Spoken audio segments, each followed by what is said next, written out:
So Fun Fridays is very much technique focused. It's not going to be related to the mindset part that is more in the membership, working through the 12 different life domains. It's going to be purely technique focused. So for a lot of you, I know that you always say, but I can't do this and I can't do that. And I don't know how to work with acrylics and I don't know how to work with watercolors.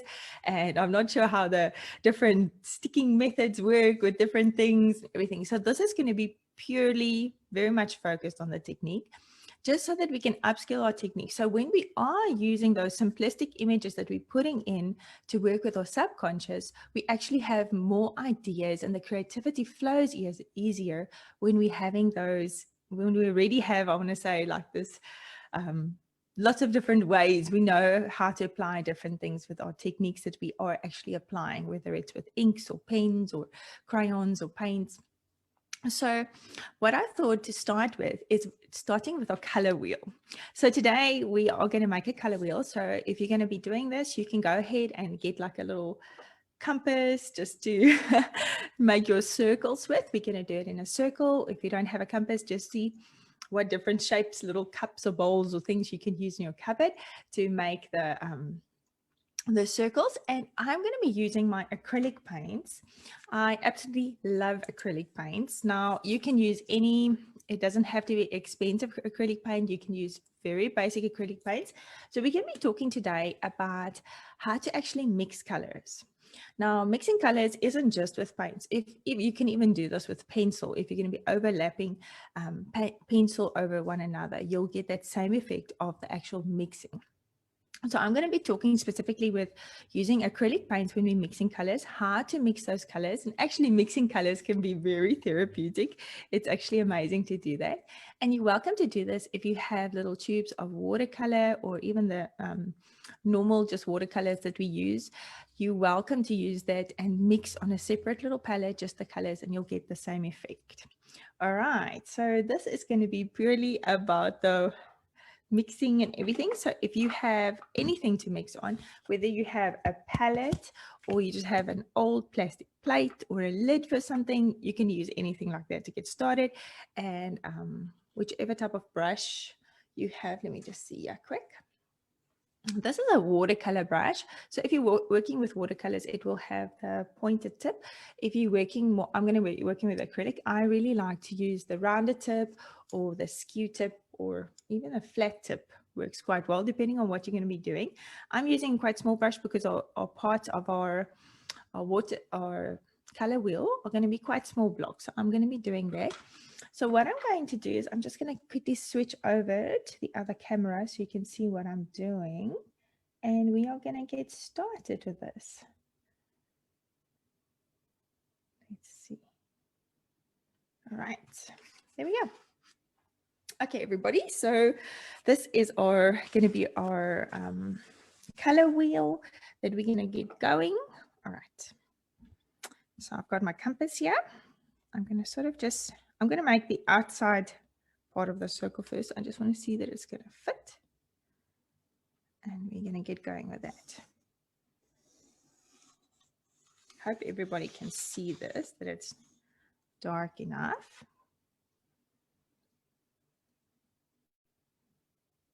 Okay, so I'm going to make the inner circle, which we're going to be using today for our primary colors in the inner circle, yeah. Oops. And then we're going to have a second one where we're going to be putting our secondary colors in. And then let's make another one over here for, we're going to be mixing lighter colors just so you can start seeing the mixing process. Okay, now obviously there's a whole bunch of ways of doing tints and shades and highlights and all those things. We're not going to get into that much detail today. All right, so we have those. I'm going to be putting out my 3 primary colors. Now, primary colors meaning basically it's colors that can't be mixed with others. So that will be your yellow. And just get this open. So I've got some yellow. I'm going to use, next one is blue. Some blue paint there. If you have if you don't have a squeeze one, you just have a bottle. You can just scoop out a little bit with your paintbrush. Let's see. This is also like a cheaper brand, the dollars. If you're just going to be using them in your art journal, I would suggest just using like some of the cheaper brands of paint. It's not necessary to have very fancy acrylic paints then. They're just not always as thick, but in our art journal, we tend to not work that thick, so that doesn't really matter. Let's see. And then, so we have our 3 primary colors that we're going to be using, and then white. I'm going to be using white as we're going to be making some of them lighter. Oh. White seems to be the one color that gets finished the quickest. Let's see. Now, I always have an old cloth or paper towel to dab on. Let me just see actually what I did with mine today. Here we go. Okay.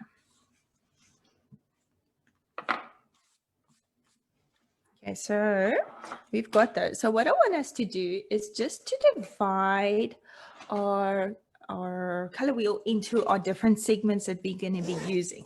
So let me just get an extra pencil here and my ruler.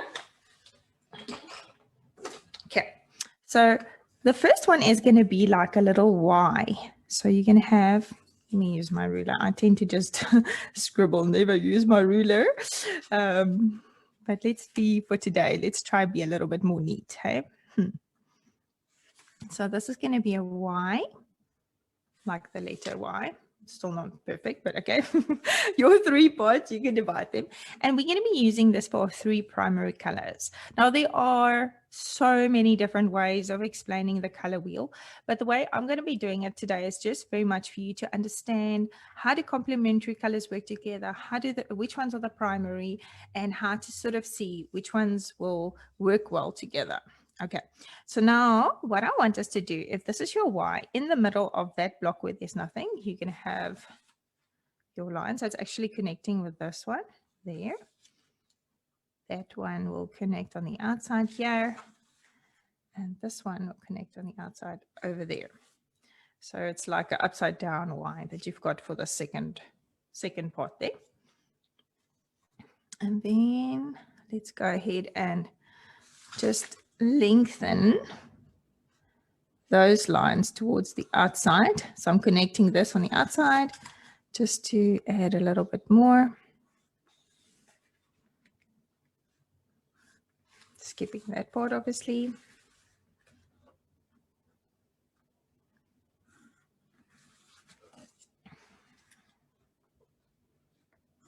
All right.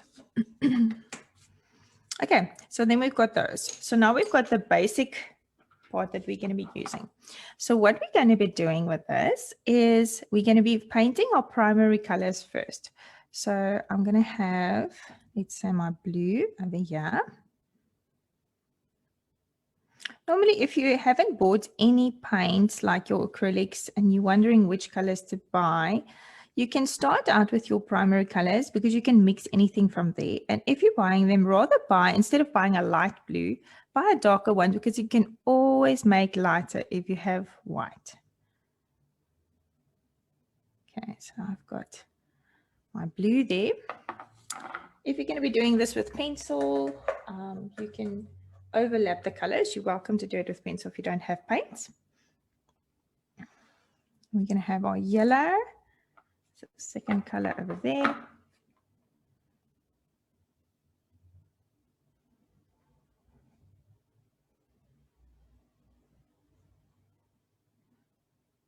Trying to do this so a little bit neater so they don't touch one another.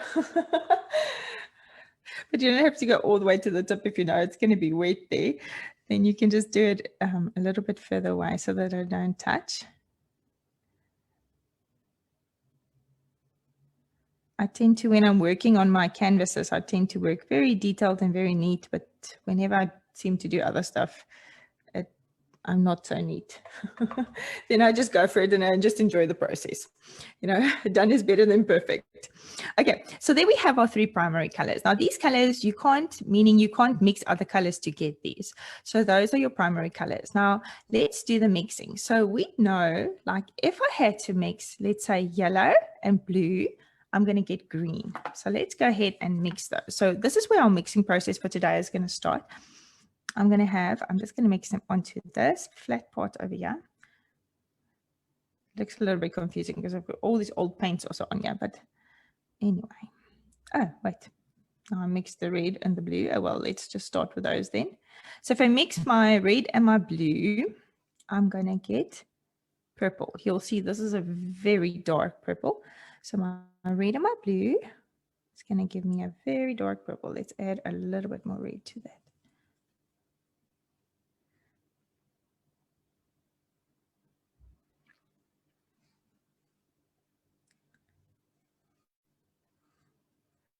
I really enjoy mixing colors with acrylics. It's really a lot of fun to play around them. I tend to not always work so much with oils because of the strong smell. My kids are still small, and our flat is rather small. So the smell is too intense then, and they take long to dry.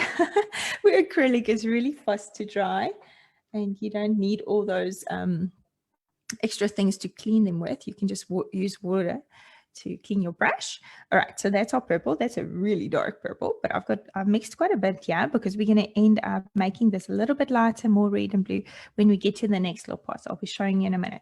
So let's quickly do our secondary colors. So if we have the yellow and the blue, let's take some yellow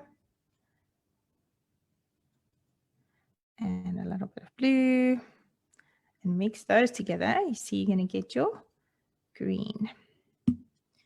It's always nice to have a very natural green. A lot of people like to buy green paint and then mix it from there, like adding more yellows or whites or blues to get different tones with them. But it's always nice to have, to mix your own green as well. It's just if you're making a very large picture sometimes, you know, it's very difficult to get exactly the same tone again when you're mixing because there's so many variants of the color that can become. So there's our green. Okay, so now we're left with yellow and red. Okay, so we've got red. Let's put some red here. Scoop some yellow. It's going to give us an orange. Put a little bit more yellow. All right, so we've got our orange over here. This is also quite an intense orange here, very dark, that I've mixed. But it will obviously depend how much yellow you're adding into it.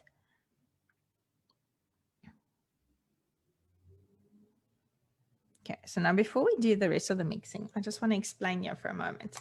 So now we've got our secondary colors on the outside and our primaries in the middle of this.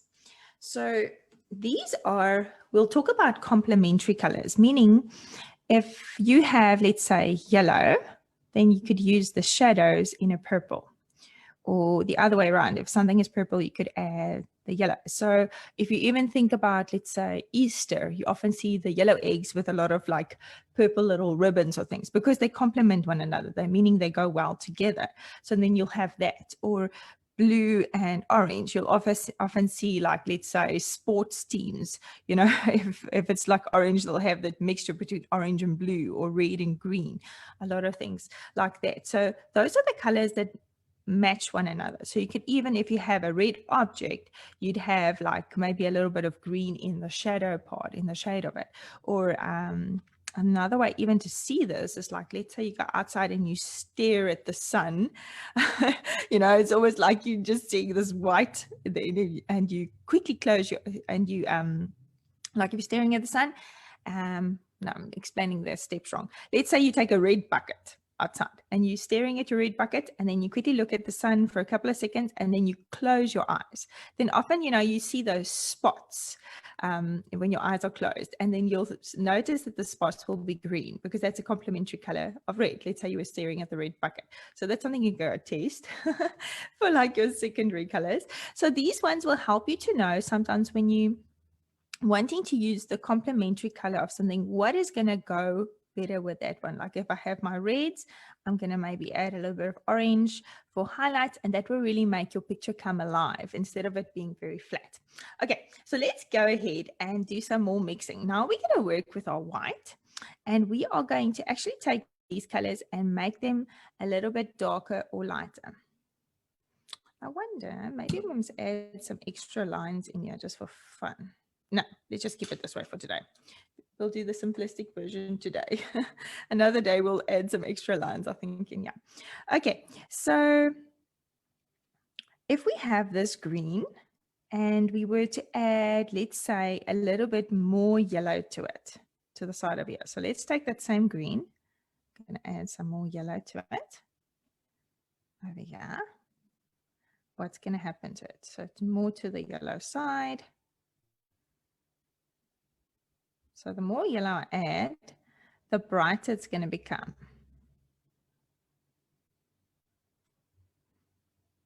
Okay, so let's say, because my yellow is more on that side, let's take one over here. Just for you to see how the color would change.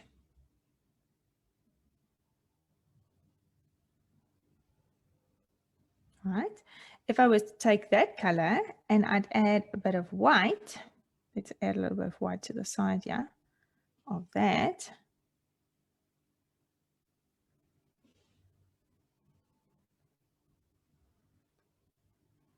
It's going to become lighter.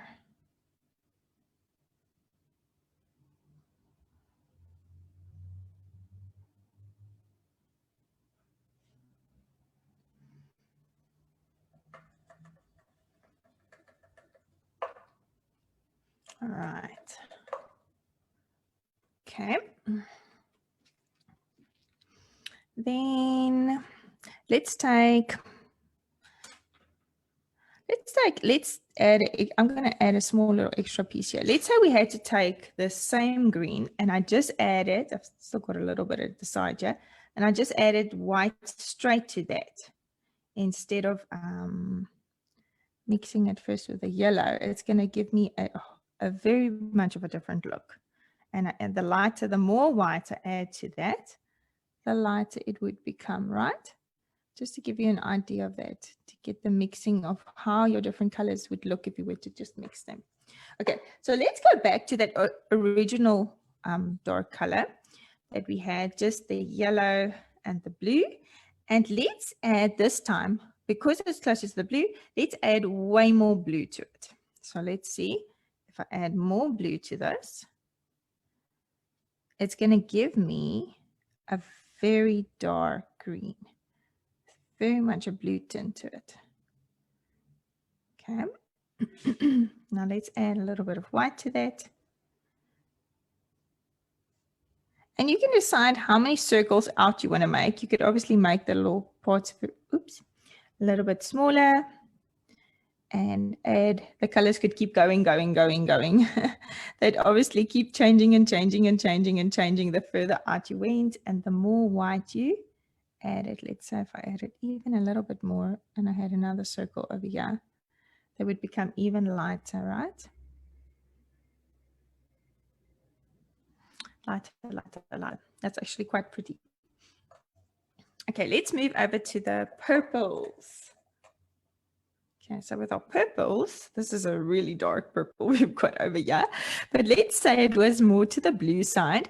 So right, let's do this again. I'm going to add as if we're adding an extra block here. Okay, so we'll keep the middle one the exact same, except for a little bit lighter. Just going to add a little bit of white there. So that's that one. If I used it straight like that and I just made it lighter, I'm just going to add a little bit more to that.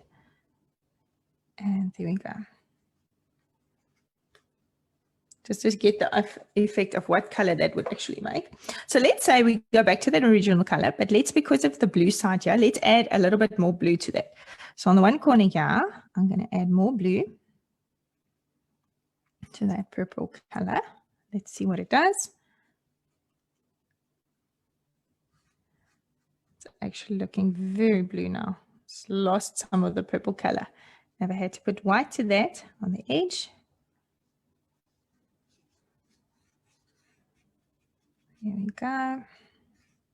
Now, obviously, you could, again, if you wanted to, make that even lighter to get the next color with it. On the other side over here, if I use that same purple color, but I add more red to it, let's go ahead and mix it on this side. We add more red.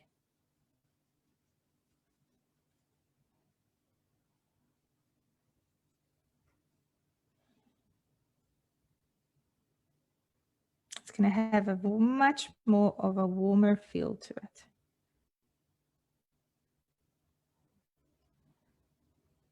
There we go. And let's add some white to that.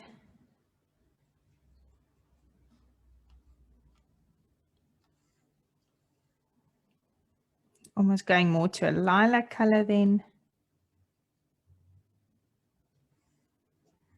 And we could make that even lighter on the outside there. That's also quite pretty here. Okay, let's go to our oranges now. We had this quite dark orange that I mixed over here. So let's start on this side. So if I had to add more red to this, it's a good one little corner here with a lot of red. So let's say we have it over here. Let's make it a little bit bigger. There we go. And we add a little bit white to that. So we are just doing a whole bunch of mixing here to see how these colors turn out. And it's always good to know, if you practice to mix your colors, you become it becomes easier and easier to do. And when you're actually working on something, you just know how to quickly get that color you want, how to quickly actually get to it if you're used to mixing colors. There we go.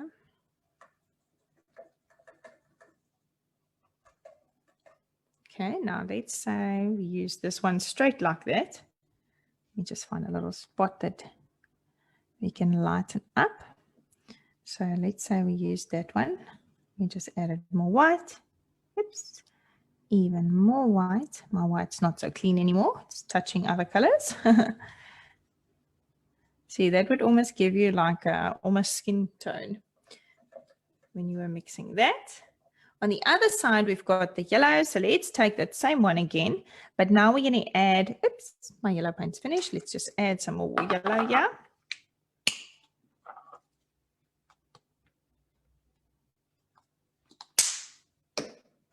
Oh, there we go. Let's add some yellow to that. See what happens.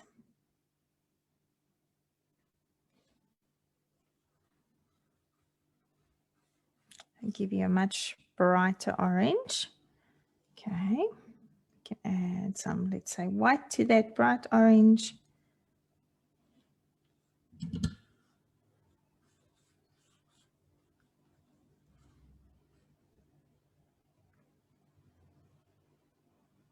We've got so many colors on this palette now. All the colors we've been mixing. All right.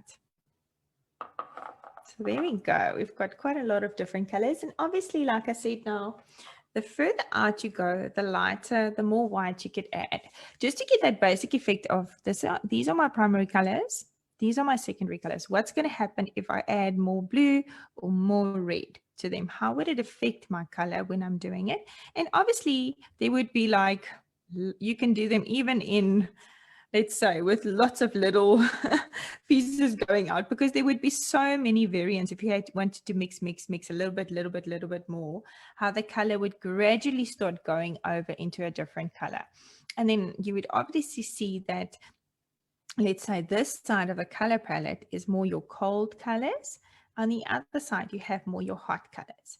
Now, if you had to like make all your little different things, you'd see that, say the three colors closer to one another, let's say these three, they would go well together if you wanted to mix those type of colors onto a page, or the next three, 1, 2, 3, like they would fit nicely together, or the next three, and not so drastically in all kinds of different directions. If you wanted tones in like for color scheme for your room or anything that you were doing or on your page, to see sort of how they would go together if you were mixing, just to try and get the effect of that. All right, so there we have a whole bunch of different colors. And as I said, there are so many different ways of drawing your color wheel, but just to practice your mixing. Now, what we didn't do on this color wheel is, wait, let me just get another page to quickly explain. We didn't use any black. Now, I know a lot of people, let's say you had your circle, I'm just going to do it like this for you to quickly understand. Shrink. Okay, so if you wanted to, you could start with like white in the center going darker towards the outside. And then let's say you had your Y. What you could do is, let's say you had your main colors here, let's say this is example red, is if you were doing white in the center, you could add more white here and then add black as you were going to the outside. And you'd see how dramatically your color would change the moment you added black to say these colors to get an even different way of going it. Now, I didn't use any black on the one today. I actually don't think I own black paint. I never use black paint because if I work on my canvas, I always mix my own black paint. I never buy black paint because the moment that you add pure black to a color, it makes the color flat. And it becomes very difficult to work with and actually bring life into your picture once you've added black. But sometimes we want those pure black parts. You could be mixing your own blacks. Like you saw how dark this got. If I had to even add a little bit more green to this and make a color in between that, you'd get more like a black color. And obviously, if you wanted to mix all these colors together, you'd get a brown. Okay, so yeah, so those are your basic colors. And from there, you can really, if you have your primaries and you have a white, you could almost mix any color you wanted. Let me just go ahead and quickly flip the camera here for us. There we go. All right. So I hope you've enjoyed today. We just did some very basic mixing, understanding the colors. If you wanted to do it with pencil, you could just take those colors and put them over one another and see, like, let's say if it was 3 layers, like a red with a yellow and another red, you'd see the different oranges. Or if you were yellow, red, yellow with your pencil, you'd see that you get an orange that's much more yellow if you were doing it in layers. But it's always fun to mix with paint and get the feeling of the painting. It's very therapeutic actually to mix those paint colors and to see how they come out. And that's a very fun way just to understand the technique of mixing colors, how my colors will work together if I'm working in my art journal, which colors are complementary, which colors work well together to get me that nice feeling on my page that I want to get. I am very much one for sometimes just breaking all the rules and using different colors together and just mixing my colds and my hots together and things for specific pictures. But that's where your own personal flavor and your choice will always come in. You always have, your own way of doing it and ideas. And sometimes we test ideas and they completely flop and they don't work. And that's fine because then you've learned something out of that. And the next time you'll remember, oh, wait, I shouldn't do that. I should rather do this, so it's just part of the journey and of learning. So never see it as wrong. And very often when we make a mistake in our art, we try problem solve of how can I do this different? And sometimes the picture even turns out better than when we planned because of a mistake, or so to say, a mistake that came in. So art is a very good way of actually just relaxing, getting over that whole perfectionism thing and having that grace with yourself and learning to problem solve, learning how to figure things out and enjoying the process of just mixing your colors, seeing all the different variety that there is. So